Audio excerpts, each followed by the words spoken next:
Hello everyone, welcome back to my YouTube channel Vinod learning hub.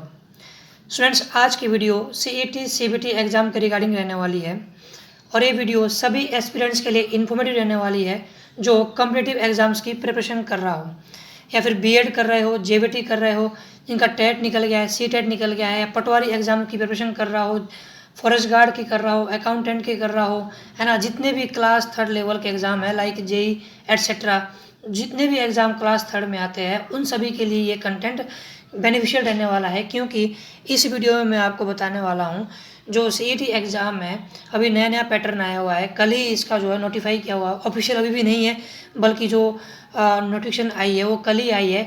उसके according मैं आपको बताऊंगा कि सीईटी एग्ज़ाम का सिलेबस क्या रहेगा, पैटर्न क्या रहेगा, इसकी वैलिडिटी कितनी होगी, एलिजिबिलिटी क्राइटेरिया क्या होगा।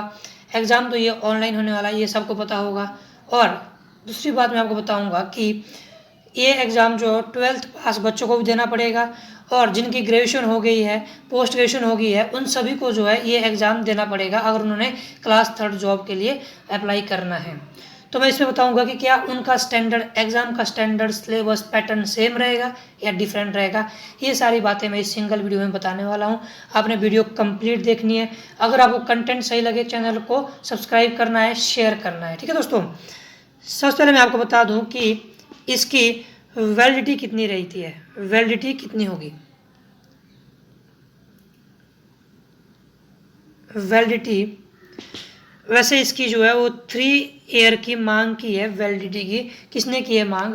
जो रिटायर्ड आईएएस ऑफिसर है दीपक सानन जी, इस कमेटी के जो सीईटी के लिए कमेटी बनाई गई है उसके अध्यक्ष है, इनके अंडर ये कमेटी काम करेगी।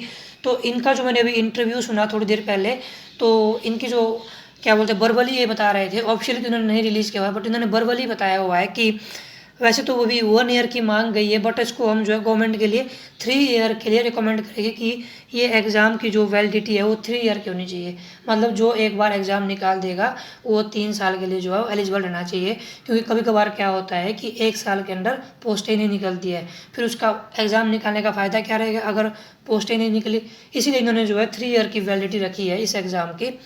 और फिर मैं बोलूँ पैटर्न, अगर पैटर्न की बात करूँ दोस्तों, पैटर्न जो है वो अलग अलग रहने वाला है। मतलब कि अगर 12th स्टैंडर्ड के बच्चों की बात करते हैं हम, तो सिलेबस तो उनके लिए सेम रहने वाला, जो मैं भी आपको डिस्कस करूँगा थोड़ी देर में। सिलेबस तो उनके लिए भी सेम ही रहेगा। और जिनकी ग्रेजुएशन हो गई है या ग्रेजुएशन कर रहे हैं या पोस्ट ग्रेजुएशन हो गई है, ठीक है, फिर चाहे पीएचडी भी हो गई है, अगर उन्होंने क्लास थर्ड जॉब के लिए अप्लाई करना है तो इनके बीच का जो सिलेबस है वो सेम रहेगा। क्या रहेगा? सिलेबस सेम रहेगा, बट स्टैंडर्ड डिफरेंट रहेगा, है ना। प्लांट का जो स्टैंडर्ड है वो कैसा होगा? अलग अलग होगा। जैसे 12th के लिए वो स्टैंडर्ड थोड़ा लो स्टैंडर्ड एग्जाम होगा, मीडियम स्टैंडर्ड होगा। फिर ग्रेजुएशन करने के लिए क्या होगा? उनका स्टैंडर्ड थोड़ा हाई होगा। जिनकी ग्रेजुएशन हो गई है उनके लिए एग्जाम का स्टैंडर्ड थोड़ा हाई होगा, अच्छे क्वेश्चन उसमें पूछे जाएंगे। तो ये आपने ध्यान रखना है, ठीक है। नेक्स्ट मैं बात करूँ यहाँ पे कि एलिजिबिलिटी क्राइटेरिया। एलिजिबिलिटी क्राइटेरिया वही है 12th पास, फिलहाल उन्होंने बोला हुआ है, क्योंकि 12th पास बच्चे ही क्लास थर्ड जॉब के लिए एलिजिबल हो जाते हैं। तो जिनके 12th पास्ड है और आई थिंक बिलो 40 एज रहेगी, उनके लिए वो जो है इस एग्ज़ाम के लिए एलिजिबल रहेगी, है ना। ये आपने ध्यान रखना है। फिर नेक्स्ट मेन बात, सिलेबस क्या रहेगा। देखो, थोड़ी देर पहले जो रिटायर्ड आईएएस ऑफिसर का इंटरव्यू हो रहा था दीपक सानन जी का, उन्होंने ये सिलेबस जो बर्बली बताया हुआ है, मैं फिर से बोल रहा हूँ बर्बली बताया हुआ है, ऑफिशियली नहीं आया हुआ है। बट बर्बली क्या बताया है वो मैं आपको बता दूँ ताकि आप उस हिसाब से जो है एग्ज़ाम की तैयारी कर सकें। इन्होंने बताया कि हमारा लैंग्वेज पे फोकस रहेगा। इट मीन्स हिंदी एक पोर्शन रहेगा, डेफिनेटली रहेगा। फिर इंग्लिश एक पोर्शन रहेगा। इन्होंने ये चीज़ क्लियर बताई है ना। फिर उन्होंने बताया हमारा रीजनिंग पे मेन फोकस रहेगा, और रीजनिंग कैसी? लॉजिकल रीजनिंग, एनालिटिकल रीजनिंग, ये सब इसमें पूछी जाएगी। तो रीजनिंग एक अच्छा जो है वो पोर्शन रहेगा बढ़िया वेटेज के साथ।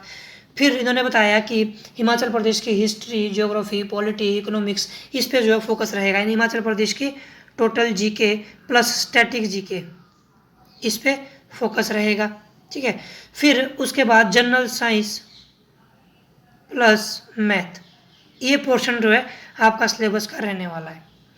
अभी इन्होंने क्या डिफाइन नहीं किया हुआ है, इन्होंने क्लियर नहीं बताया हुआ है कि कितना हिंदी का पोर्शन रहेगा, कितनी वेटेज रहेगी, इंग्लिश के पोर्शन की कितनी वेटेज रहेगी, रीजनिंग की कितनी वेटेज रहेगी, इन्होंने अभी वेटेज नहीं बताई हुई है। बट मैं आपको अपने आइडिया बता दूँ, अपने एनालिसिस के अकॉर्डिंग टोटल जो पेपर होगा आपका वो 100 नंबर का होने वाला है। कितने का? 100 नंबर का। और वेटेज क्या रहने वाली है? ईच पोर्शन की 20 मार्क्स की वेटेज रहने वाली है। 20 Hindi, 20 English, 20 reasoning, 20 HP static GK and all, और 20 जनरल साइंस प्लस मैथ। 40, 60, 80, 100, ये आपका 100 मार्क्स का जो एग्जाम रहने वाला है मेरे एनालिसिस के अकॉर्डिंग। बट ये सिलेबस जो है ये इन्होंने बताया हुआ है, रिटायर्ड IAS ऑफिसर दीपक सलान जी ने, ये मैं अपनी ओर से सिलेबस नहीं बता रहा हूँ, ठीक है। फिर बात करती है कि एग्जाम किस तरह से पास हुआ। देखो, एग्जाम पास का जो है अलग अलग रहेगा क्राइटेरिया, मतलब ये कट ऑफ जनरेट करेंगे, ये कट ऑफ जनरेट करेगी, इन्होंने बता दिया हुआ है। मतलब अकॉर्डिंग टू कैटेगरी, जैसे कि होता है जनरल की कट ऑफ थोड़ी ज़्यादा जाती है, ठीक है, फिर OBC की कट ऑफ उसके बाद जाती है, या फिर जनरल EWS, फिर SC, फिर ST, फिर अदर जो है फिजिकल हैंडीकैप्ड, उस तरह से जो है कट ऑफ क्रिएट करेंगे और फिर क्वालिफाइंग मार्क्स ये बनाएंगे। या ऐसा भी हो सकता है, एक चीज़ और भी हो सकती है कि इनके मार्क्स जो है फिक्स हो गए, जैसे टेट में होते हैं ना, टेट में होते हैं कि अगर आपके 90 मार्क्स आते हैं जनरल कैटेगरी के लिए तो वो क्वालिफाई है, उनका जो है टेट एग्ज़ाम पास है। तो ये हो सकता है, ये अभी क्लियर नहीं है। फिर मैं अपनी अकॉर्डिंग, अपने एनालिसिस के अकॉर्डिंग बोलता हूँ, जो मेरी सोच है कि मुझे इसमें प्लस पॉइंट क्या लगा और मुझे नेगेटिव पॉइंट क्या लगा, ये मैं आपको बताता हूँ। अगर मैं प्लस पॉइंट की बात करूँ और नेगेटिव पॉइंट की बात करूँ, इसमें प्लस पॉइंट ये है कि एग्ज़ाम CBT बेस्ड है, कंप्यूटर बेस्ड है, तो इसमें लीकेज होने के चांस जो है वो बहुत कम रहने वाले हैं, यानी नेग्लिजिबल रहने वाले हैं। बल्कि जो रिटायर्ड IAS ऑफिसर, इन्होंने इस बात पे खुद भी 10 बार ये बात बताई है अभी इंटरव्यू में कि लीकेज होने के बिल्कुल नेग्लिजिबल है, कोई भी चांस नहीं है लीकेज होने के, क्योंकि इसमें जो मेंबर भी है वो बहुत कम होने वाले हैं, 3 से 4 मेंबर रहेंगे इस कमेटी में, तो लीकेज होने के बहुत कम चांस रहेंगे। ऑनलाइन बेस्ड है, ज़्यादा टाइम नहीं लगेगा, है ना, लेस टाइम कंज्यूमिंग है, अर्ली एग्जाम हो गए, अर्ली रिजल्ट आएंगे, ये मुझे एक प्लस पॉइंट लग रहा है। और सभी के लिए होगा, जैसे आपका फिर चाहे अकाउंटेंट हो, JOIT हो, आपका फॉरेस्ट गार्ड हो, पटवारी हो, उनके लिए भी जो है ये एग्ज़ाम होगा, सबको जो है एक क्वालिफाइंग एग्ज़ाम देना पड़ेगा। तो जो मेन एग्ज़ाम के लिए है वो नंबर ऑफ कैंडिडेट्स कम जाएगी, है ना, मतलब एक प्री और मेंस का सिस्टम बन गया लगभग यहाँ पे, ठीक है। हरियाणा में ये बहुत पहले से लागू हो गया है, ये आपको पता होना चाहिए। फिर मैं आपका नेगेटिव पॉइंट बोलूँ, मुझे नेगेटिव पॉइंट क्या लग रहा है, जो TGT एस्पिरेंट्स है, LT एस्पिरेंट्स है, JBT एस्पिरेंट्स है, जिन्होंने ऑलरेडी टेट क्लियर किया हुआ है, जिन्होंने ऑलरेडी CTET क्लियर किया हुआ है, उनको भी ये एग्ज़ाम देना पड़ेगा, ये मुझे नेगेटिव पॉइंट लग रहा है। सो इस पे जो है सरकार को कुछ ना कुछ सोचना चाहिए। जिनका टेट निकल गया हुआ है, CTET निकल गया हुआ है, उनके लिए अलग से कुछ ना कुछ इलेक्शन होनी चाहिए, क्योंकि उनकी जो टेट की वैलिडिटी है वो परमानेंट रहेगी। अगर उसका कोई महत्व तो नहीं रखेंगे, फिर टेट का निकालने का क्या फ़ायदा। तो अभी इस पे मुझे नेगेटिव पॉइंट लग रहा है।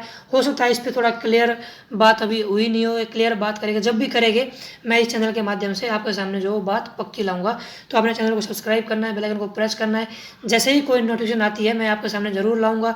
और कोई भी गवर्नमेंट कॉलेज के रिगार्डिंग अपडेट आती है, HPU से, सेंट्रल से, कोई भी आपको गवर्नमेंट कॉलेज के रिगार्डिंग, मैं इस चैनल पर सबसे पहले जो है अपडेट करता हूँ। सो अपने चैनल सब्सक्राइब करना है, बेल आइकन को प्रेस करना है। So this is all about of today. Thanks for watching. धन्यवाद।